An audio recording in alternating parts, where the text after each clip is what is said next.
देखें, कुर्ब 3 तरह के होते हैं। उलमाए किराम बैठे हैं।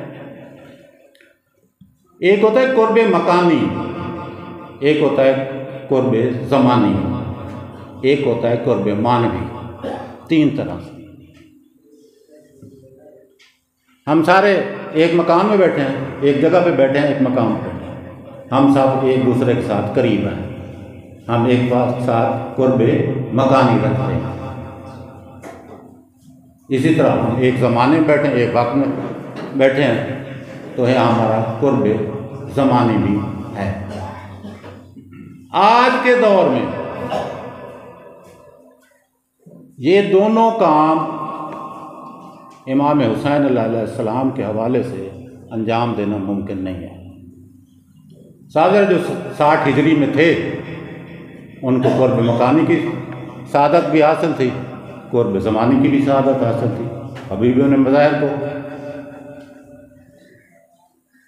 मुस्लिम बिन औसजा को, ज़ुहैर बिन कैन को, इसके अलावा जो दूसरी तरफ भी लोग खड़े थे, यजीदी लश्कर में भी खड़े थे, वो मकान और ज़मान के हिसाब से तो वो भी करीब थे।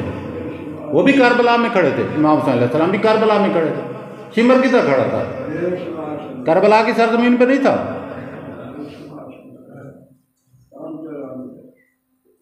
उमर बिन साद कहाँ खड़ा था? करबला में नहीं खड़ा था।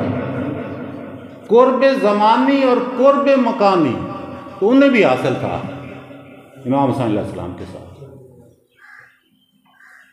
लेकिन हकीकत में किस कुर्ब की बात हम करना चाहते हैं, वो कुर्ब मानवी है। वो साथ खड़े होने के बावजूद भी, एक सरजमीन पर खड़े होने के बावजूद भी, एक वक्त में खड़े होने के बावजूद भी इमाम हुसैन अलैहिस्सलाम से बहुत दूर थे।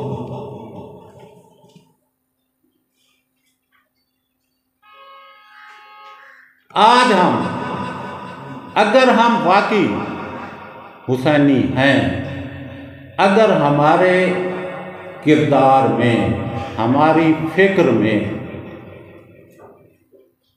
हबीब इब्न मज़ाहिर की सीरत मौजूद है, शहज़ादा कासिम की सीरत मौजूद है, हमारे बच्चों में अली असगर का जज्बा मौजूद है, फिर हम कुर्ब मानवी रखते हैं इमाम हुसैन अलैहिस्सलाम के साथ।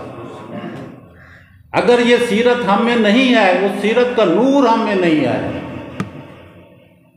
तो फिर आज भी हम कुर्ब मकानी से भी दूर हैं। बोध मकानी भी रखते हैं, बोध ज़मानी भी रखते हैं, बोध मानवी भी रखते हैं। बेशक जब इमाम बारगाह में बैठ के भी बोध मकानी भी रखते हैं। ये तल्ख बातें मेरी ज़रूर हैं, कोई और नहीं कहेगा, खतीब नहीं बताएंगे आप लोग। वो कहेंगे मजलिस टूट जाएगी, फिर ये उन्होंने कौन से इन्होंने बुलाना है। ये तल्ख बातें मैं इसलिए करता हूँ कि आप बच्चे हैं, आप नौजवान हैं, आपके जहन अभी सफ़ेद कागज़ की तरह, अभी से जो इस पर लिखेंगे वही नक्श लिखा रह जाएगा। मत आइए ऐसे लोगों की बातों में जो बड़ी सूरत से टिकटें बेचते हैं। उनको कौन सी टिकट मिली हुई है? टिकट उसे मिली थी जिसने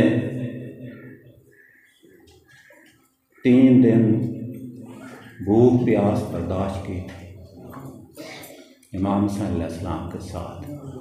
टिकट उसे मिली थी सनद आज़ादी की, आग की आज़ादी से निजात की सनद उसे मिली थी जो यजीदियत को छोड़ के हुसैन के साए में आ गया था,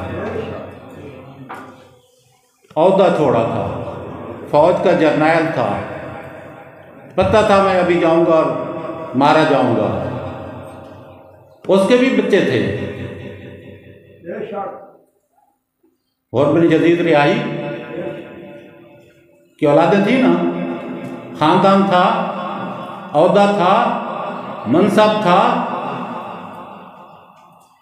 लेकिन सब कुछ छोड़ा